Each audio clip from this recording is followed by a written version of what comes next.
The text popped up just as I was selecting flights for my dream trip to New Zealand. Hi, sweetie. Your dad and I are keeping Thanksgiving small this year. Just us, Lily, and the boys. You understand, right? Yeah, I understood perfectly. I stared at my phone, a familiar, worn-out smile tugging at my lips. No shock.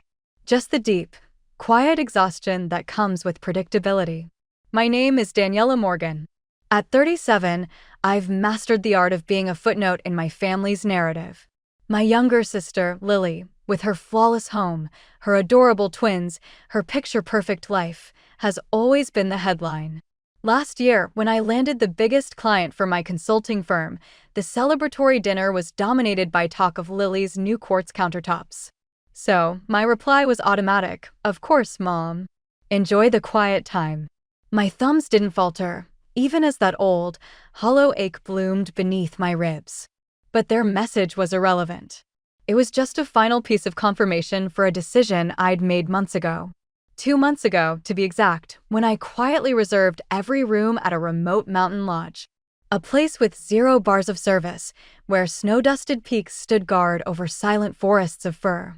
It had 12 suites, a dining room made of glass, and a profound peace you can only buy with distance.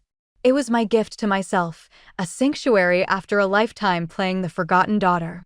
I wasn't planning to be alone for the holiday, though. Because while my parents and sister were drawing their cozy circle tighter, my real family, the one I'd chosen, the one that had chosen me, was waiting in the wings.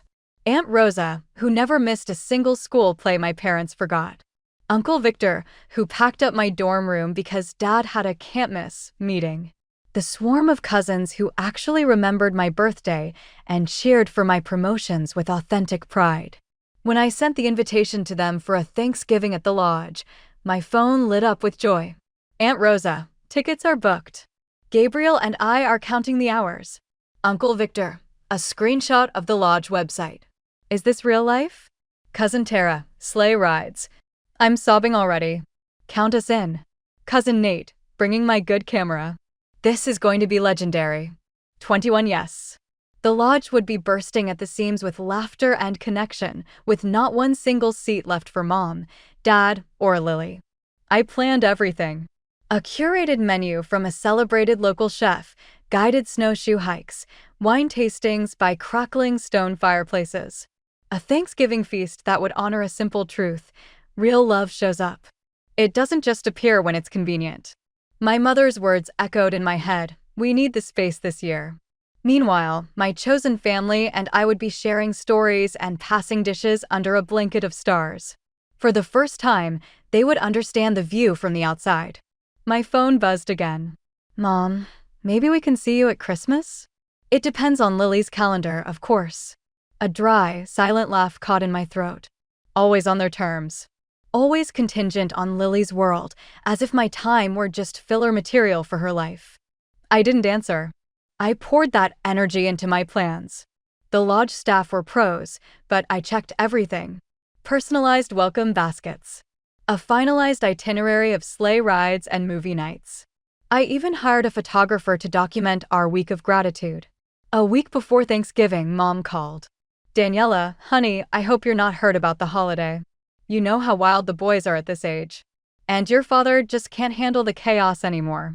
I watched a breeze stir the frost-feathered trees from my balcony. Don't worry about me, Mom. I won't be by myself. A beat of silence. Oh?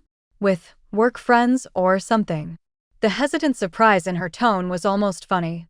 The idea that my life could be full beyond the confines of their expectations seemed to baffle her. Or something, I said lightly. Actually, I've got a lot to finalize here. Daniela, please tell me you're not working on the holiday, she pleaded, her voice laced with that specific brand of familial guilt. You know what we think about that. Gotta go, Mom. Give my love to Lily's crew. I hung up just as a familiar SUV crunched into the gravel driveway below. Aunt Rosa emerged, her arms open wide. Daniela, this place is a fairy tale. She pulled me into a hug that smelled of lavender and home. Your parents, she whispered fiercely in my ear, are fools. I just smiled. They'll figure it out. Uncle Victor came up beside us, letting out a low, appreciative whistle as he took in the vast, silent mountains. "They've truly lost the thread," he said, shaking his head. "But I won't lie. I'm looking forward to the moment they see what they missed." "Me too," I said, the words feeling solid and true. "Me too," he echoed, a conspiratorial grin on his face. The following days were a beautiful symphony of arriving cars, squeals of reunion, and the crunch of luggage on snow. Cousins and their partners, a whirlwind of nieces and nephews already making snow angels, aunts and uncles unpacking laughter along with their bags. The great room hummed with overlapping conversations, the recounting of old memories, and a radiant warmth that had nothing to do with the monumental stone fireplace. Each night ended with the music of clinking wine glasses and unrestrained laughter. On Thanksgiving Eve, we all gathered on the expansive terrace, wrapped in blankets under a canopy of twinkling gold lights. I lifted my glass, my heart feeling impossibly full. To family, I said, my gaze sweeping over the faces lit by the soft glow, the people who showed up for love, not duty. To the ones who are here, and to the love that brought us together. 21 glasses rose and met in a clear, ringing chorus that seemed to hang in the cold, starry air. In that moment, I knew with absolute certainty, tomorrow would be perfect. And it would be a spectacle, though not for the eyes currently witnessing it. My parents, in their quiet living room, had no idea the earthquake that was coming. Thanksgiving morning dawned bright and impossibly fragrant. The smell of brown sugar-crusted cinnamon rolls wove through the richer sense of herbs and roasting turkey from the open kitchen. The private chef, a genius with local ingredients, was putting the final touches on maple-roasted root vegetables and a squash galette that looked like art. Laughter and the thundering of little feet echoed off the vaulted cedar ceilings. My phone buzzed on the counter. A text from Lily. "Happy Thanksgiving." Mom's worried. "You okay? If you're feeling down, we can video chat for a bit." I looked around. Aunt Rosa and Cousin Tara were weaving eucalyptus and baby's breath down the long dining table. Uncle Victor was orchestrating a snow fort construction in the yard. Someone was carrying a towering charcuterie board. Another was toasting by the fire with a mug of spiced cider. Lonely? I felt a sense of belonging so profound it almost ached. "Thanks, but I'm in the middle of hosting." "Enjoy your peaceful day," I typed back and slid the phone away. The photographer, a quiet presence with a keen eye, moved through the rooms like a ghost, capturing it all. The sunbeams catching dust motes, the explosive joy of a board game victory, the quiet smile of an ant watching the chaos. He sidled up to me, turning his camera screen. "This is publication grade," he said softly. "The authenticity. The joy. It's pure magic." In the afternoon, as the light began to soften, my phone rang. "Mom." "Daniela, honey, last chance for pie. Lily's famous pumpkin is about to come out of the oven." Her voice was light, tinged with a pity I knew all too well. I stepped onto the balcony for privacy. The air was sharp with pine and wood smoke. Below, Uncle Victor was pulling my giggling youngest cousin on a sled. "Actually, Mom, we're sitting down to our own dinner any minute. I'll call tomorrow." "Dinner." The false cheer in her voice evaporated, replaced by pure confusion. In the background of my call, a peal of collective laughter erupted from inside. The silence on her end became a heavy, listening thing. "Where are you, Daniela?" "Specifically." "I rented a lodge for the week," I said. My voice even. I looked through the glass doors at the sparkling table, the glowing faces. "Months ago." You rented a lodge? Where? Why wouldn't you tell us something like that?" Her tone was edging from confusion toward accusation. I took a slow breath. "You finalized your guest list." "I finalized mine. I didn't want to complicate your quiet plans. I let the truth hang, simple and unadorned." The silence stretched taut. "Who is we?" she finally asked, each word careful. "Just the family," I said, a gentle lightness in my tone. "Aunt Rosa and Uncle Victor. Uncle Leo and his clan. All the cousins, their kids." I paused, allowing the image to form in her mind. "Pretty much everyone. They're all here for the whole week." I could hear the sharp intake of breath, almost a gasp. "The whole week? But they always spend Thanksgiving with us."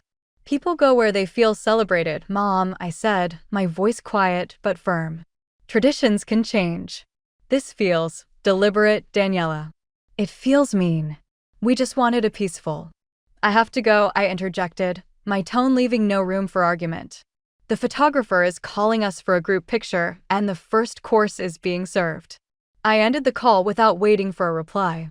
The crisp mountain air had never tasted so much like freedom. The balcony door slid open quietly. Aunt Rosa stepped out, her eyes gleaming with understanding.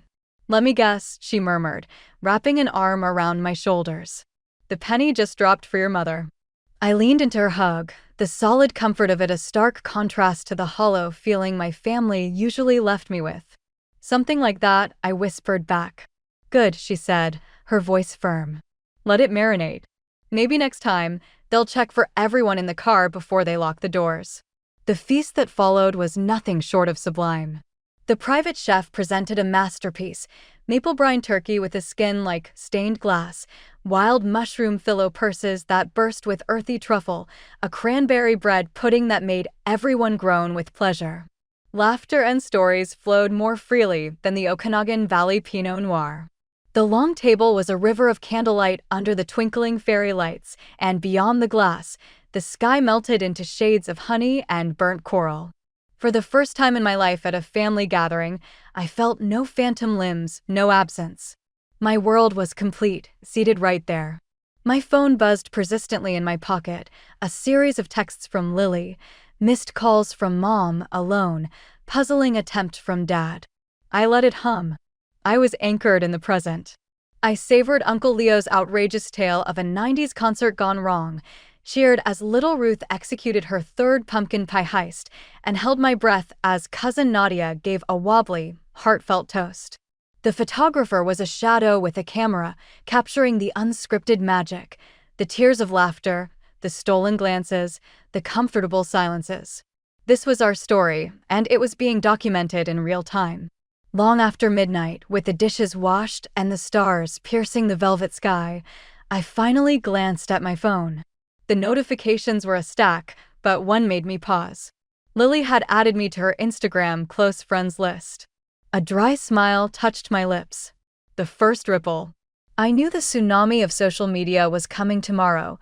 The photographer's curated shots, the cousins' joyful spam, the undeniable evidence of a celebration they'd excluded themselves from.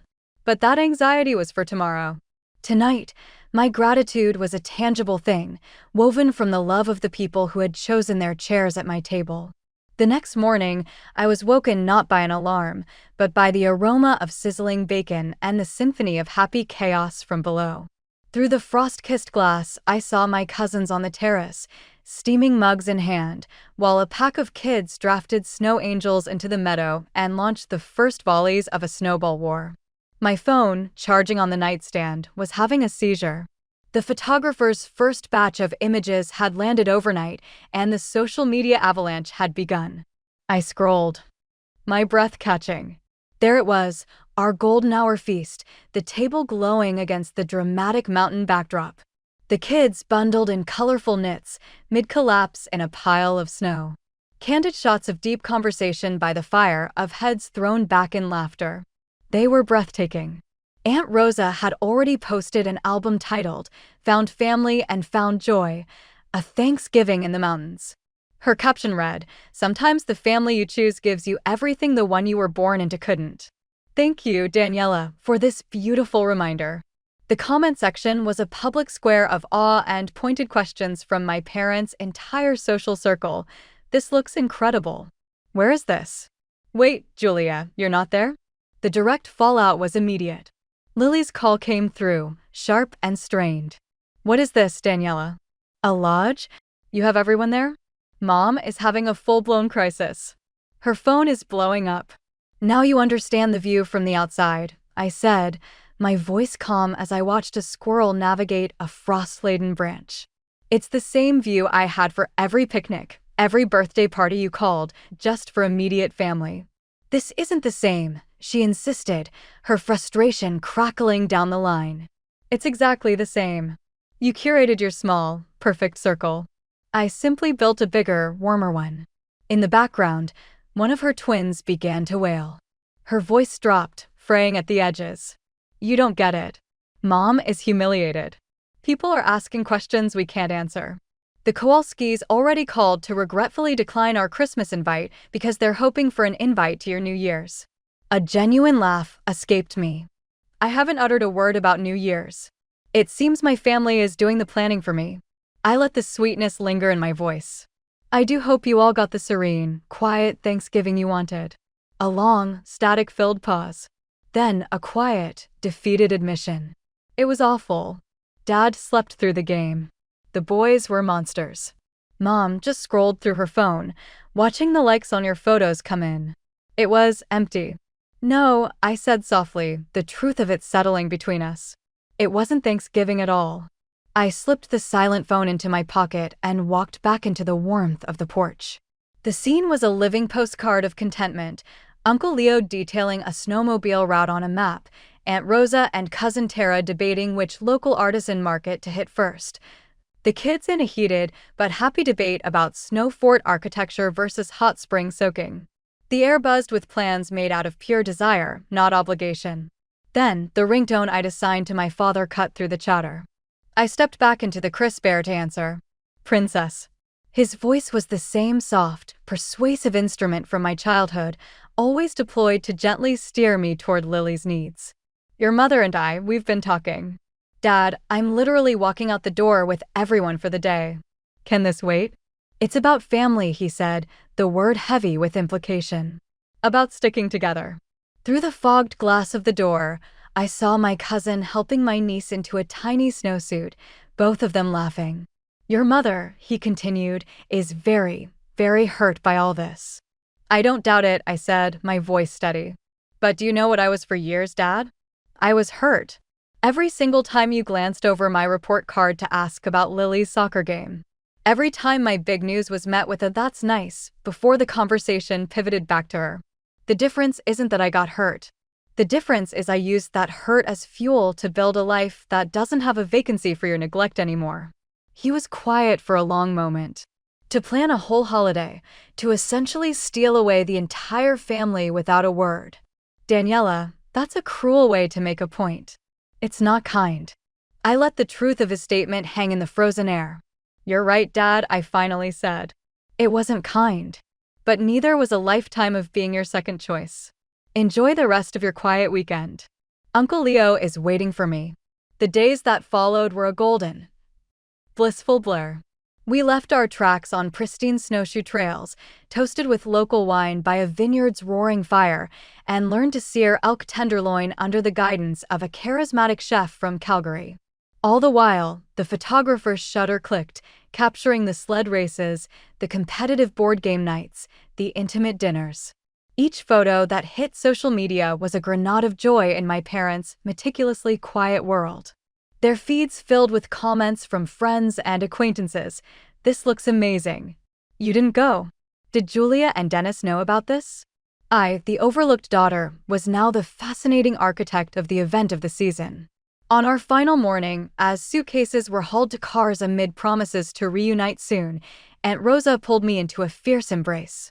They'll come sniffing around for Christmas, she murmured into my ear, her voice sure. Be ready. I smiled against her shoulder. Christmas is already taken care of. She pulled back, searching my face. Really? I'm taking everyone to my chalet. In Switzerland. Valais region. Her jaw went slack for a second before a brilliant, proud smile spread across her face. You own a chalet in the Alps? Since last April, I confirmed, a quiet satisfaction in my voice. New traditions, new altitudes. I stood on the snowy porch, waving until the last car disappeared down the Pineline Drive. In the profound quiet that followed, my phone buzzed. A message from Mom glowed on the screen. Sweetheart, your father and I have been discussing Christmas. Perhaps we could all. I tapped the screen, marking it read. I didn't type a single word in reply. Let them sit with the silence. Let them marinate in the uncertainty of being the uninvited. The highest form of reclaiming your power isn't a shout, it's the profound peace of a life so full, there's no room for their apologies anymore. Gazing out at the majestic, snow-capped peace of the mountains, my thoughts already leaping ahead to the alpine air of Switzerland, I made myself a permanent vow. I am no longer a guest star in someone else's production. I am the author of my own story. And if you've ever been the background character in your own life, the reliable one who was always there until they decided you weren't needed in the scene, let this be your permission slip. Your validation isn't hidden in their sudden attention. It's in the joy you cultivate without them. It's in the family you build, whether by blood or by choice. You have every right to occupy space, to create noise, to build a feast of belonging exactly to your taste. Your table is waiting for you to build it.